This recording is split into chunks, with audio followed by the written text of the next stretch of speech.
தம்பி, இந்த பேச்செல்லாம் இப்ப எதுக்கு? முதல்ல நீங்க போய் ஏசிய பாருங்க. சார், அது எங்களுக்கு தெரியும். நீங்க தான் வர மாட்டேன்னு சொல்லிட்டீங்களே. இதுக்கு மேல இத பத்தி உங்களுக்கு பேசுறதுக்கு எந்த தகுதியும் இல்ல. இனிமே என் அக்காவை தேடிக்கிட்டு யாராவது வீட்டு பக்கம் வந்தீங்க, போலீஸ்காரங்க கூட பார்க்க மாட்டேன், கை காலை உடைச்சிருவேன். அட வாங்க போலாம்.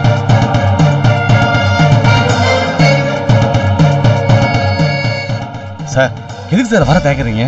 அந்தால வந்து என்ன எதிர் கேட்கறதுக்கு எதுக்கு அப்படி பயப்படுறீங்க? நீங்க தான் ஏசி பொண்ணு கல்யாணத்துல சம்பந்தப்படவே இல்லல்ல, அப்புறம் எதுக்கு சார் பயப்படுறீங்க? இல்ல உல்டா, நான் சொன்ன உனக்கு புரியாது. நாங்க வந்து அது சரிப்பட்டு வராது. பூரணி எந்த பிரச்சனையும் இல்லாம பத்திரமா வீட்டுக்கு வந்து சேரணும்னா நாங்க வரக்கூடாது. சார், சும்மா ஏதோ ஒரு காரணம் சொல்லாதீங்க சார்.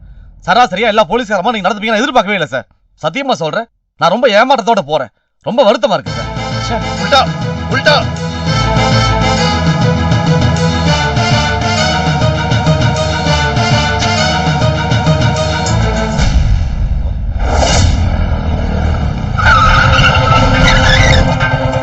டேய் வாங்கடா. உல்டா வா. வாங்கடா. யோ வெளிய வாயா. வாயவில்ல. ஏசி வெளிய வாயா. யோ கதவு தரையா. யோ ஏசி வெளிய வாயா.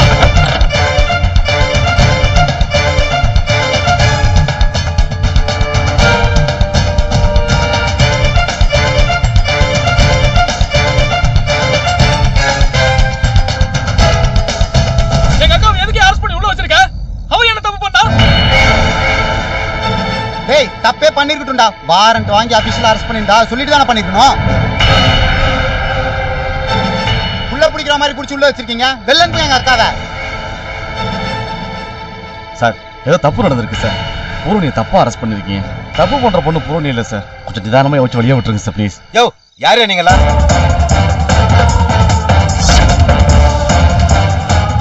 எதை பத்தி பேசுறீங்க? யாரை நான் அரெஸ்ட் பண்ண? எனக்கு ஒன்றும் புரியலையா? தூங்கிட்டு இருந்தவனை காட்டு கத்தலா கத்தி எழுப்பினது இல்லாம தலையும் புரியாம காலும் புரியாம மாத்தி மாத்தி இப்படி சத்தம் பட்டா என்ன அர்த்தம்? சார் ப்ளீஸ், நாங்க சத்தம் போட்டதை மனசுல வச்சுக்காதீங்க சார். என் தங்கச்சி பூரணிய இன்னைக்கு காலையில உங்க ஆபீஸ்ல இருந்து ஒரு பிசி வந்து கூட்டிட்டு போயிருக்காரு சார். காலையில போன பொண்ணு இன்னும் வீடு வந்து சேரல சார். நீங்க கூட்டிட்டு வர சொன்னதா தான் சொல்றாங்க. அவ என்ன தப்பு பண்ணா? எதுக்கா சார் அவளை அரெஸ்ட் பண்ணீங்க? நான் யாரையும் அரெஸ்ட் பண்ணலையே.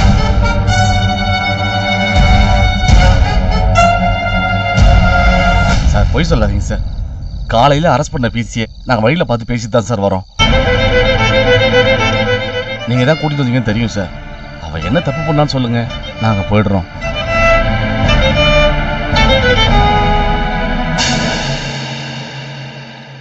சொல்லிட்டா போயிடுவீங்களா? என்ன ப்ராப்ளம் சொல்லுங்க சார் முதல்ல. வீட்டு வாசல்ல இட்லி கடை வச்சு நடத்திக்கிட்டு இருக்கவ சார் என் அக்கா. தேடி தேடி பார்த்தாலும் ஒரு தப்பு கூட கண்டுபிடிக்க முடியாது சார். ஓஹோ, உங்க அக்கா மேல உனக்கு அவ்வளவு கான்பிடென்ட்டா? அப்ப ஒண்ணு பண்ணுங்க, நேரா என் ஆபீஸ்க்கு போங்க. என் ஆபீஸ் தெரியும்ல, அங்க மலர்கொடின்னு ஒரு பிசி இருப்பாங்க. அவங்க கிட்ட போய் பூரணியோட பிரதர்ஸ் வந்திருக்கான்னு சொல்லுங்க. உள்ள போக அலோவ் பண்ணுவாங்க. உங்க அக்கா அங்க லாக்அப்ல தான் இருக்கா.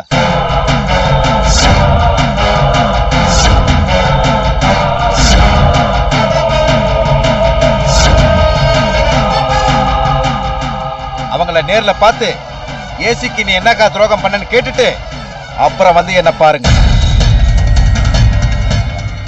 சார், ஒரு நிமிஷம். நீங்க என்ன சொல்ல வரீங்க எனக்கு புரியுது சார். நீங்க சொல்ற மேட்ரு நம்ம தனிப்பட்ட முறையில் உட்காந்து பேசுவோம் சார். பூரணியை தண்டிக்கிறதா நினைச்சு உங்க பதவியை தப்பா பயன்படுத்துறது ரொம்ப தப்பு சார். வாய மூடுறா. பேச வந்துட்டான். 10 காசுக்கு வக்கில்லாத பைய அவனுக்கு என் பொண்ணு கேக்குதா? இவ அவனுக்கு வக்காலத்து வாங்கி அவங்கள வாழ வைக்க வந்துட்டாளாமா? என்ன உல்டா இதெல்லாம்? உனக்கு முன்னாடியே தெரியுமா? எனக்கு எனக்கு இவர் என்ன சொல்றாரு? நீ என்ன பேசுற? எதுவுமே புரியல உல்டா. எனக்கு புரிஞ்சிருச்சுண்ணே சார். உங்க பொண்ணுக்கும் அந்த பையனுக்கும் எங்க அக்கா கல்யாணம் பண்ணி வச்சுட்டான்ற கோவத்தில் தானே சார் இப்படி பிடிச்சி வச்சிருக்கீங்க. அந்த பையன் ரொம்ப நல்ல பையன் சார். பாவம் சார். உதவின்னு கேட்டு வந்து நின்ன பையனுக்கு எங்க அக்கா ஹெல்ப் பண்ணிருக்கா சார். இது தப்பா சார்? நிறுத்தா. அவன் வாழ்றதா வேணாமான்னு முடிவு பண்ண வேண்டியது அவனோட விதி. அவன் என் பொண்ணோட வாழணுமா வேண்டாமான்னு முடிவு பண்ண வேண்டியது நானு. இவ யாரா நடுவில் புந்து குட்டையை குழப்பறதுக்கு? உங்க கோபம் புரியுது சார். தயவு செஞ்சு பூரணியை உட்கார வச்சு பேசி பாருங்க.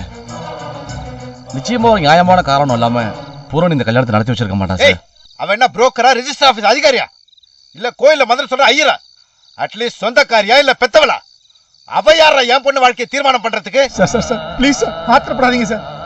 என் தங்கச்சி இந்த மாதிரி ஏடா கூடமா பண்ணிருப்பான்னு என் உள் மனசு அப்பவே சொன்னுச்சு சார். உங்க பொண்ண போய் சத்தியமா அந்த விஷயம் எனக்கு தெரியாது சார். தப்பா நினைச்சுக்காதீங்க சார். பெரிய மனசு பண்ணி அவளை ரிலீஸ் பண்ணி அனுப்புங்க சார். கல்யாணம் ஆகாத பொண்ணு சார். அவன் அரெஸ்ட் ஸ்டேஷன் லாக்அப் நியூஸ்னு பேப்பர்ல வந்தா அவன் வாழ்க்கையை சின்ன பின்ன ஆயிரு சார். ஏய் என் பொண்ணு வாழ்க்கை வீணா போச்சடா பண்ணட. இதுக்கு என்னடா பண்ண போறீங்க நீங்க? அந்த பையன் யாருன்னு தெரியுமா உங்களுக்கு? அவனோட பேக்ரவுண்ட் என்னடா சொல்றா? அப்படி ஒண்ணு இருக்கா அவனுக்கு? சார் அவனுக்கு குடும்பம் எனக்கு தெரியும் சார். அவனா கஷ்டப்பட்டு அவன் சொந்த முயற்சியில் படிச்சு வாழ்க்கையில முன்னுக்கு வந்திருக்கான் சார். அவன் பொண்ணை காதலிக்கிறான்னு தெரியும். ஆனா உங்க பொண்ணு தான் காதலிக்கிறான்னு சத்தியமா அப்போதான் சார் எங்களுக்கு தெரியும் சார்.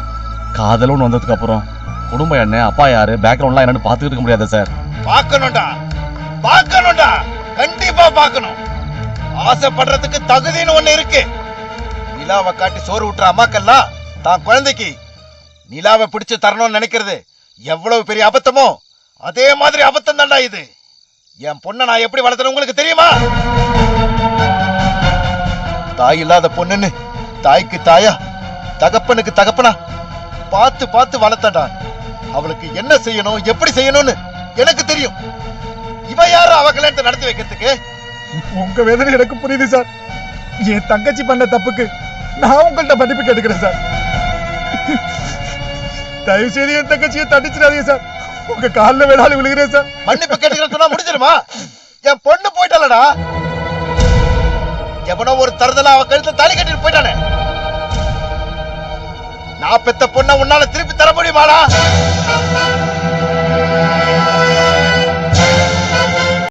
கொஞ்சம் அமைதியாக யோசிச்சு பாருங்க சார்.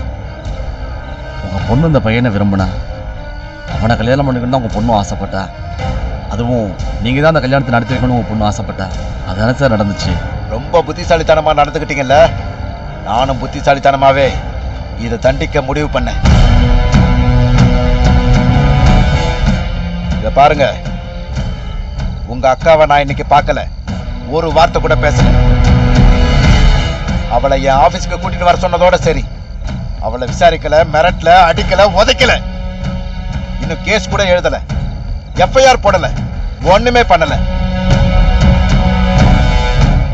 நைட் அவளுக்கு 2 தோசை 3 இட்லி வாங்கி கொடுக்க சொல்லி ஏன் காசை கொடுத்துட்டு வந்திருக்கேன் தெரியுமாடா உங்களுக்கு? லாக்அப் ரூம்ல அவ படுக்க பாய் தலகாணி கொடுத்துட்டு வந்திருக்கேன். ஒரு பெடஸ்டல் ஃபேன் கொடுத்துட்டு வந்திருக்கேன். ஓத்திக்க போர்வை இருக்கு, தாகம் எடுத்தா குடிக்க தண்ணி இருக்கு. எந்த கஷ்டமும் இல்லாம தான் அவ அங்க இருக்கா. திங்கக்கிழமை பொழுது விடியற வரைக்கும் அவ அங்கதான் இருப்பா, அப்படியே தான் இருப்பா. மண்டே கோர்ட்ல கொண்டு போய் நிறுத்தி விபச்சார கேஸ்ல ஃபைனை கட்டிட்டு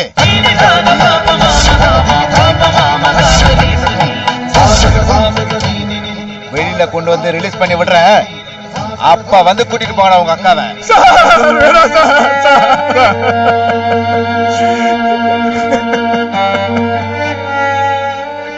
நான் உங்களை கெஞ்சி கேட்டுக்கிறேன் சார். அந்த மாதிரி பண்ணிடாதீங்க சார்.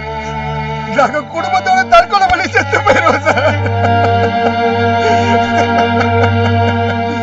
காசு பணம் முன்ன பின்ன இருந்தாலும் மானமரியாதையோட வாழ்ந்துட்டு இருக்கோம் சார். நாங்க அதை கெடுத்துடாதீங்க சார்.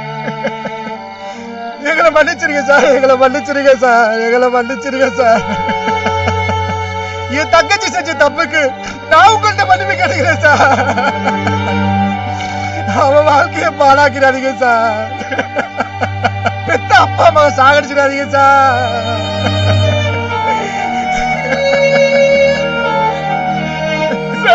எங்க அக்கா செஞ்சது தப்புதான் சார். அதுக்கு மன்னிப்பு கேட்டுக்கிறேன் சார். நாங்க தயவு செஞ்சு அப்படி ஒரு தண்டனை அக்காவுக்கு கொடுத்துறாதீங்க சார். அவளால அதை தாங்க முடியாது சார். சார் நீங்க பெரியவர், படிச்சவர், உங்களுக்கு தெரியாத விஷயம் ஒன்றும் இல்லை சார். இதுக்கு பெரிய தண்டனை கொடுத்துறாங்க சார். வலிக்குது இல்ல? எனக்கும் அப்படித்தானே வலிச்சிருக்கோம். ஒரே பொண்ணையா உயிருக்கு உயிரா வளர்த்த.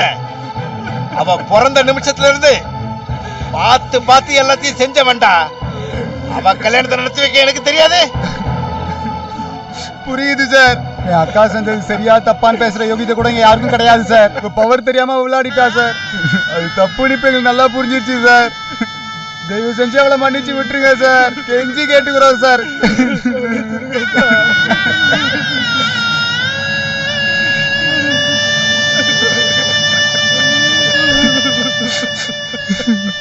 சார் கொஞ்சம் கருணை காட்டுங்க சார், ப்ளீஸ் சார். ஏய், எந்திரிக்கடா எந்திரிக்கடா. உங்க அக்கா எந்த தப்பும் பண்ணலன்னு உங்களுக்கும் தெரியும், எனக்கும் தெரியும். அதனாலதான் அவளை ஒரு வார்த்தை கூட நான் விசாரிக்கல, கேஸும் எழுதல. என் அந்தஸ்துக்கு நான் கொடுத்துக்கிட்ட கௌரவம் அது. ஆனா ஒரு தகப்பனா என் கனவை கலைச்சால என்னால அவளை மன்னிக்கவே முடியாது.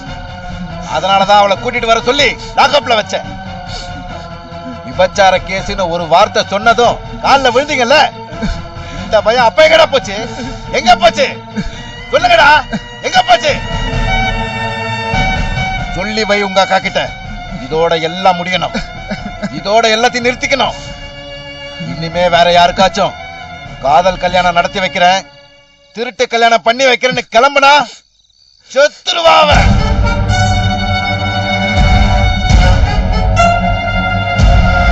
ஐயோ இல்ல சார், சத்தியமா இல்ல சார். இனிமே நான் பாத்துக்கிறேன் சார். இந்த ஒரு தடவை மன்னிச்சு விட்டுருங்க sir, please sir. Sir brothel case எல்லாம் எழுதிடாதீங்க சார். எங்க குடும்பம் தற்கொலை பண்ணிக்கிறத தவிர வேற வழியே தெரியாது சார். உங்களை கையெடுத்து கூப்பிட்டு கேட்டுக்கிறேன் சார். போ, ஒழுங்கா வீடு போய் சேருங்க. உங்க அக்கா வருவா.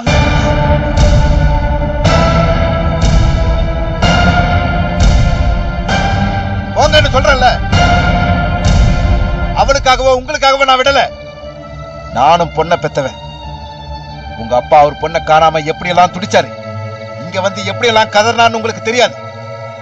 அந்த மனுஷன் முகத்துக்காக தான் அவளை சும்மா விடுறேன்.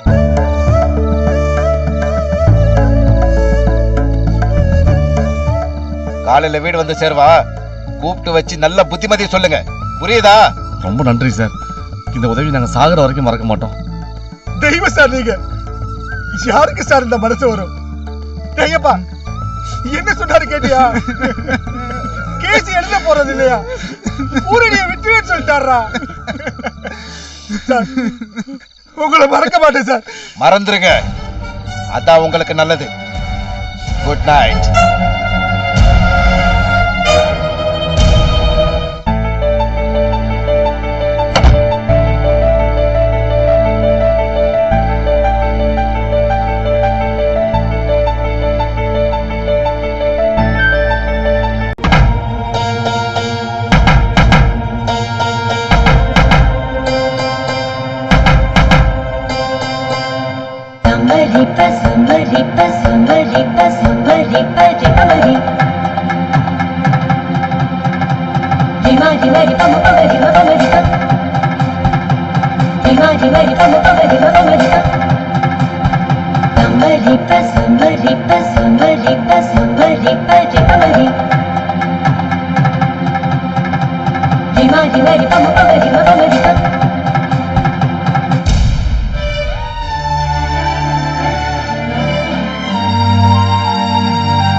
சாரி, எல்லாரும் ரொம்ப பயந்துருப்பீங்க. என்னால உங்க எல்லாருக்கும் தான் கஷ்டம். அந்த ஏசி கொஞ்சம் முரட்டால்னு நான் கேள்விப்பட்டிருக்கேன். ஆனா இப்படி சொல்லாம கொல்லாம கூட்டிட்டு போய் உள்ள வைப்பாருன்னு நானே எதிர்பார்க்கல. கேஸ் எல்லாம் எதுவுமே இல்லம்மா, ஒண்ணுமே பேசல, ஒரு வார்த்தை கூட பேசல, போயிட்டு வான்னு அனுப்பிட்டாங்க.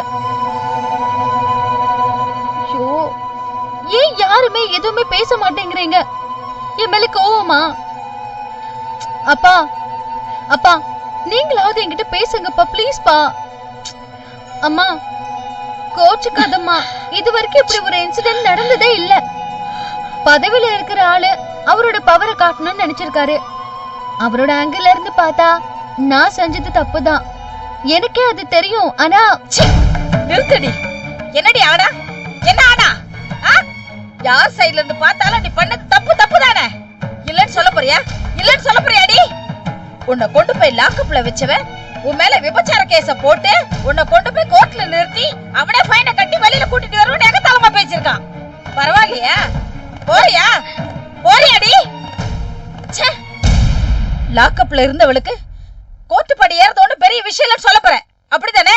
சொல்லுடி, அதே சொல்லுடி. அறிவு இருக்கா உனக்கு? நீ செஞ்சுட்டு வந்திருக்க காரியம் எவ்வளவு பெரிய பிளண்டர்னு தெரியுமா உனக்கு? உன் வாழ்க்கையே போயிருக்கும். மனசுல பெரிய இவள் நினைப்பா உனக்கு. யாருக்கிட்ட மோதிருக்கா தெரியுமா? உலகத்துல நீ ஒருத்திதான் புத்திசாலி, மத்தவங்க எல்லாம் முட்டாள் நினைச்சுக்கிட்டு அந்த ஏசி பொண்ணுக்கு கல்யாணம் பண்ணி வச்சிருக்க. இன்னைக்கு லாக்கப்ல தூக்கி வச்சவனுக்கு நாளைக்கு ஜெயிலுக்கு அனுப்ப எவ்வளவு நேரம் ஆகும் தெரியும்னா?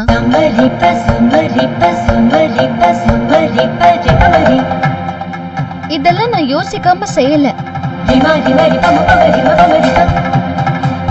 சொல்ல போனா இந்த கல்யாணத்தை நான் செஞ்சு வைப்பேன்னு கூட நினைக்கலன்னா. உனக்கு அந்த பையன் பார்த்தாவ தெரியாது. அவனை எப்படி அடிச்சு போட்டு வலுக்கட்டாயமா வாயில விஷத்தை ஊத்தி கொல்ல பாத்திருக்காங்கன்னு உனக்கு தெரியுமா? எதுக்காக தெரியணும்? எங்களுக்கு அது தெரிஞ்சு என்ன போகுது? கொழுப்பு எடுத்து போய் எவனோ எவ்வளையோ காதலிச்சா உனக்கு ஏன் வலிக்குதுன்னு கேக்குறேன். ஒரு நிமிஷம் ஆயிருக்குமா அவர் உன் மேல கேஸ் எழுதி இருந்தா இந்த வீட்டோட நிலைமை என்ன இருக்குன்னு யோசிச்சு பாரு. பூரணி, 10 வருஷமா உனக்கு வரன் பார்த்துட்டு இருக்கோம். இது வரைக்கும் உனக்கு ஒரு பையனை எங்களால தேடி கண்டுபிடிக்க முடியல. மனசுக்குள்ளார வருத்தம் இருக்கத்தான் செய்யுது. ஆனா அதுக்காக நானோ உங்க அம்மாவோ இன்னும் செத்து போயிடல. ஆனா என் பொண்ண வருத்தம் விபச்சாரின்னு சொல்லிட்டான்னா அடுத்த நிமிஷமே எங்க உயிர் போயிடுமா?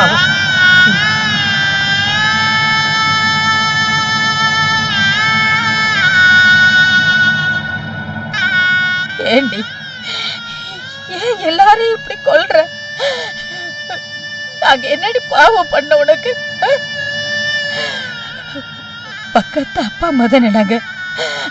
நான் உங்ககிட்ட பாசமா இல்ல, அன்பா இல்ல, அக்கறையோட உன்னை நாங்க பாத்துக்கல. யாரோ பெத்த பிள்ளைங்களும் நல்லா இருக்கணும்னு நினைக்கிறல்ல, உன்னை பெத்தவங்க நல்லா இருக்கணும்னு உனக்கு தோணலையாடி? இப்படி நினைச்சு நினைச்சு கதற மாதிரி பண்ணி வச்சிட்டியேடி.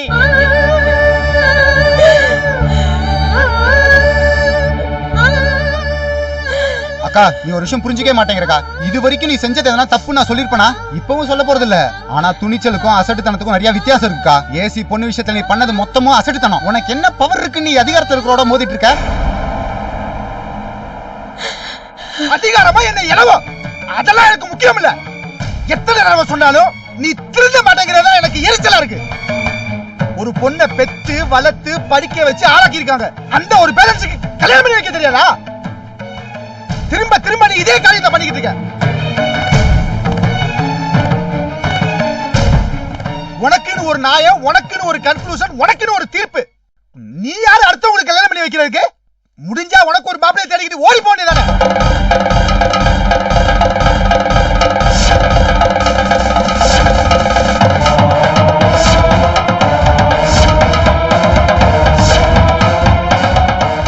அதுக்கு துப்புல உனக்கு பெருசா அடுத்தவங்களுக்கு கல்யாணம் பண்ணி வைக்க வேண்டாம்.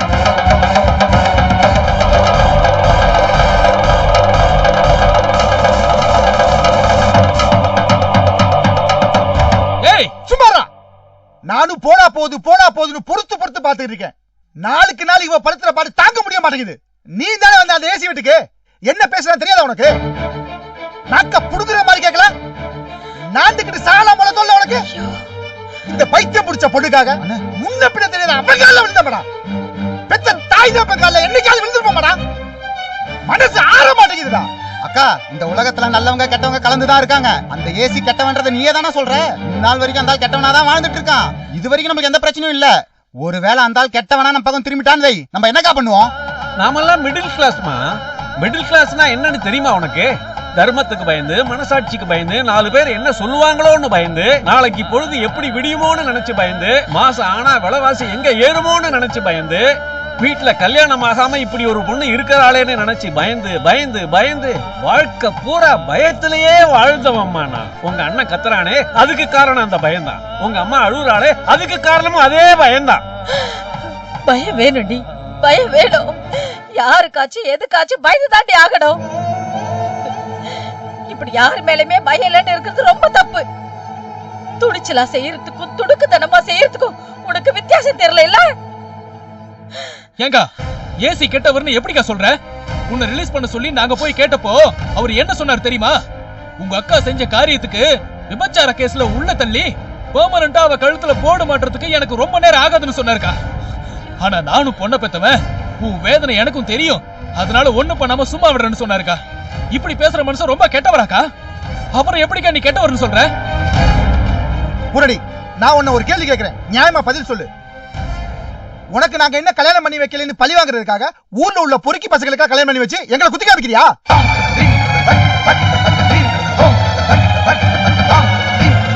டக்